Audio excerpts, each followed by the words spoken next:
जी नमस्ते, मैं राकेश। स्वागत है आपका YouTube channel education mode one पे। तो जैसे कि आप लोगों को पता होगा कि हम वीडियो के माध्यम से इतिहास के जो इम्पोर्टेंट क्वेश्चंस है उन सभी क्वेश्चंस को लेकर के डिस्कस करते हैं। सभी क्वेश्चन इम्पोर्टेंट व सिलेक्टेड रहते हैं। सो यदि आप किसी भी एग्ज़ाम की तैयारी करते हो तो ये वीडियो आपके लिए काफ़ी ज़्यादा यूज़फुल रहेगा। तो आइए चलिए वीडियो को शुरू करते हैं।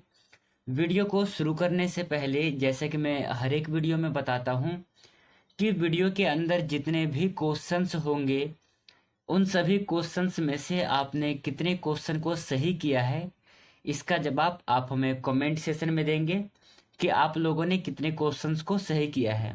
तो अपना जो क्वेश्चंस है गिनती करते रहिएगा कि कितने क्वेश्चन आपने सही किए हैं, इसका आपको ध्यान में रखना है।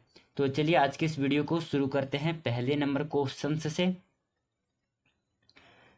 फर्स्ट क्वेश्चन है कि संविधान संशोधन अधिनियम द्वारा भारतीय संविधान में 9वीं अनुसूची जोड़ी गई थी। आपको बताना है कि जो 9वीं अनुसूची है किस संविधान संशोधन के द्वारा जोड़ी गई थी। नीचे आपको चार ऑप्शंस दे रखे हैं, जैसे कि पहला, दूसरा, सातवां और नौवां। ये चार संशोधन जुड़ा रखे हैं, आपको चार संशोधन दे रखे हैं। आपको बताना है कि 9वीं अनुसूची भारतीय संविधान में किस संशोधन के द्वारा जोड़ी गई थी। तो आपका आंसर होगा ऑप्शन नंबर ए, फर्स्ट संविधान संशोधन के द्वारा 9वीं अनुसूची को जोड़ी गई थी। Option number A correct answer है। सेकंड क्वेश्चन है, निम्नलिखित में से कौन सा संसद का अनन्य भाग नहीं है। संसद का अनन्य भाग नहीं है। राष्ट्रपति, उपराष्ट्रपति, लोकसभा और राज्यसभा, इन चारों ऑप्शंस में से संसद का अनन्य भाग नहीं है।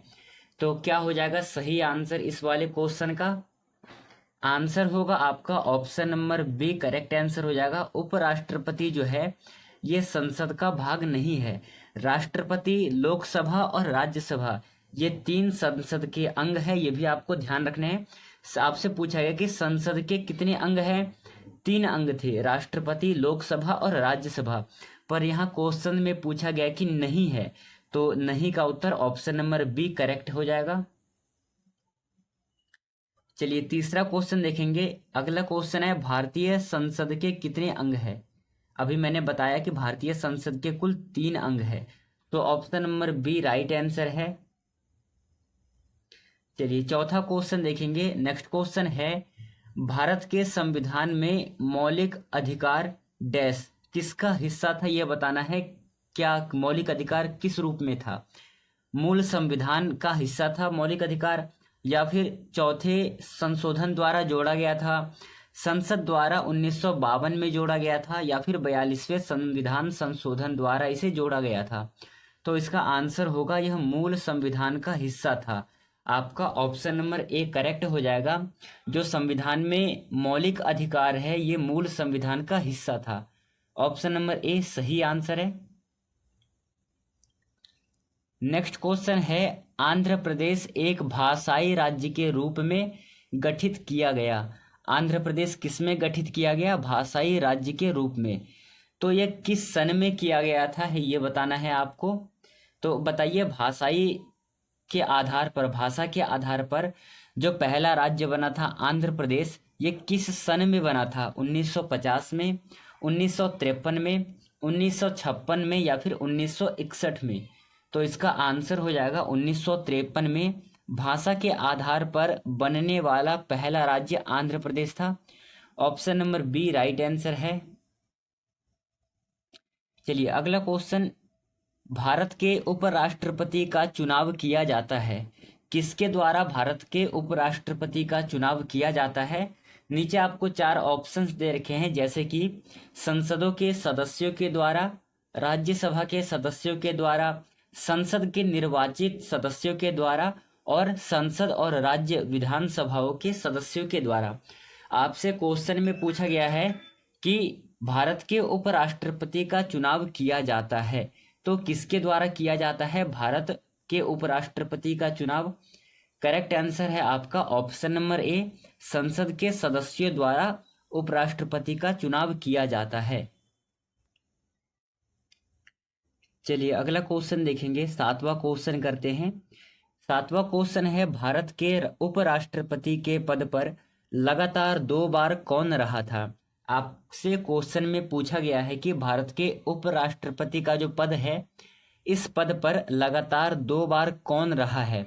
नीचे आपको 4 नाम दे रखे हैं, doctor S Radhakrishnan, Shri R Venkataraman, doctor Shankar Dayal Sharma और श्री वी गिरी। इन चारों में से भारत के उपराष्ट्रपति के पद पर लगातार 2 बार कौन आसीन था। करेक्ट आंसर क्या होगा इसका बताइए, सही उत्तर क्या हो जाएगा।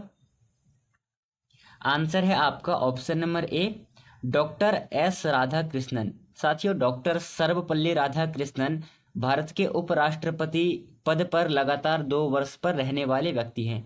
ऑप्शन नंबर ए सही आंसर है। नेक्स्ट क्वेश्चन है, राष्ट्रपति संविधान के किस अनुच्छेद के अंतर्गत लोकसभा को भंग कर सकता है। आपसे पूछा गया है क्वेश्चन में कि राष्ट्रपति जो है संविधान के किस अनुच्छेद के अंतर्गत लोकसभा जो है उसको भंग कर सकता है। तो इसका आंसर हो जाएगा ऑप्शन नंबर ए। साथियों, अनुच्छेद 85 के तहत राष्ट्रपति जो है लोकसभा को भंग कर सकता है। इंपॉर्टेंट क्वेश्चन होगा एग्जाम के लिए, इसे आपको ध्यान में रखना है। चलिए अगला क्वेश्चन देखेंगे। नेक्स्ट क्वेश्चन है, संविधान निर्माताओं ने किस पर विशेष ध्यान दिया था। प्रस्तावना पर, मूल कर्तव्य पे, मौलिक अधिकार पर या फिर नीति निर्देशक तत्व पर। तो संविधान निर्माताओं ने जिस पर अधिक बल दिया था वो था प्रस्तावना। ऑप्शन नंबर ए सही आंसर हो जाएगा। साथियों, संविधान निर्माताओं ने सबसे जो विशेष बल दिया था वो प्रस्तावना पर दिया था। Option number A correct answer है। चलिए अगला क्वेश्चन देखेंगे। नेक्स्ट क्वेश्चन है, किस देश में दोहरी नागरिकता का सिद्धांत स्वीकार किया गया है। आपसे पूछा गया है कि दोहरी नागरिकता का सिद्धांत किस देश में स्वीकार किया गया है। तो क्या हो जाएगा इसका राइट आंसर। ऑप्शन में है भारत, कनाडा, ऑस्ट्रेलिया और संयुक्त राज्य अमेरिका। इन चारों ऑप्शंस में से, इन चारों देशों में से दोहरी नागरिकता का सिद्धांत किस देश ने स्वीकार किया है। करेक्ट आंसर है आपका ऑप्शन नंबर डी, संयुक्त राज्य अमेरिका। इस क्वेश्चन का राइट आंसर हो जाएगा। ये भी इंपॉर्टेंट क्वेश्चन है, ध्यान में रखना है आपसे। आपसे क्वेश्चन में पूछ लेगा कि दोहरी नागरिकता का सिद्धांत किसने स्वीकार किया है, तो संयुक्त राज्य अमेरिका ने स्वीकार किया है इसे। चलिए अगला क्वेश्चन देखेंगे। नेक्स्ट क्वेश्चन है, भारत में एकल नागरिकता की अवधारणा अपनाई गई है। एकल नागरिकता की जो अवधारणा है भारत में किस देश से अपनाई गई है। करेक्ट आंसर है इसका ऑप्शन नंबर ए, एकल नागरिकता की अवधारणा भारत में इंग्लैंड से अपनाई गई है। सो ऑप्शन नंबर ए सही आंसर होगा। चलिए अगला क्वेश्चन है। नेक्स्ट क्वेश्चन होगा हमारा, भारत का उपराष्ट्रपति किसका पदेन सभापति होता है। क्वेश्चन में कहा गया है कि भारत का उपराष्ट्रपति किसका पदेन सभापति होता है। तो जैसे कि मैंने आपको बताया था कि ये राज्यसभा का पदेन सभापति होता है। Option number C right answer है। चलिए अगला क्वेश्चन है, 13वां क्वेश्चन करते हैं। 73वें संविधान संशोधन अधिनियम द्वारा भारतीय संविधान में कौन सी अनुसूची जोड़ी गई थी। आपको बताना है कि जब 73वां संविधान संशोधन हुआ था उस समय कौन सी अनुसूची जोड़ी गई थी। तो क्या हो जाएगा सही आंसर इस क्वेश्चन का। आपसे पूछा गया कि 73वां संविधान संशोधन में कौन सी अनुसूची जोड़ी गई थी। तो इसका सही आंसर होगा ऑप्शन नंबर सी, 11वीं अनुसूची 73वें संविधान संशोधन के द्वारा जोड़ी गई थी। आपको याद रखना है option number C correct answer है। चलिए अगला क्वेश्चन है, भारत में कार्यपालिका का अध्यक्ष कौन होता है। भारत में कार्यपालिका का अध्यक्ष कौन होता है। राष्ट्रपति, प्रधानमंत्री, विरोधी दल का नेता या फिर भारत सरकार का मुख्य सचिव। निम्नलिखित में से कार्यपालिका का अध्यक्ष कौन होता है। सही आंसर है ऑप्शन नंबर ए, भारत में कार्यपालिका का जो अध्यक्ष है वो राष्ट्रपति होता है। So option number A correct answer है। चलिए 15वां क्वेश्चन करते हैं। इंपॉर्टेंट क्वेश्चन है, ध्यान से देखिएगा क्वेश्चंस को। संघ की कार्यपालिका शक्ति निहित है। किसमें निहित है संघ की कार्यपालिका की शक्ति। तो इसका आंसर होगा ऑप्शन नंबर बी, संघ की जो कार्यपालिका की शक्ति है वो राष्ट्रपति में निहित है। ऑप्शन नंबर बी सही आंसर है। नेक्स्ट क्वेश्चन है, भारत का राष्ट्रपति डैश। भारत का राष्ट्रपति क्या होता है? राज्य का प्रधान है, या फिर राज्य का प्रधान नहीं होता है, केवल सरकार का प्रधान होता है, या फिर राज्य व सरकार दोनों का प्रधान होता है? तो क्या हो जाएगा राइट आंसर? आपसे राष्ट्रपति के संबंध में पूछा गया है कि निम्नलिखित में से किससे संबंध होता है राष्ट्रपति का। तो आंसर है इसका, राष्ट्रपति जो है वो राज्य का प्रधान होता है। Option number A right answer है। नेक्स्ट क्वेश्चन है, मौलिक कर्तव्यों को निर्धारित किया गया था। मौलिक कर्तव्यों को निर्धारित किया गया था किस संविधान संशोधन के द्वारा? मौलिक जो कर्तव्य है, जो हमारे 11 मौलिक कर्तव्य है, उन मौलिक कर्तव्यों को किसके द्वारा निर्धारित किया गया था? किस संविधान संशोधन के द्वारा निर्धारित किया गया था?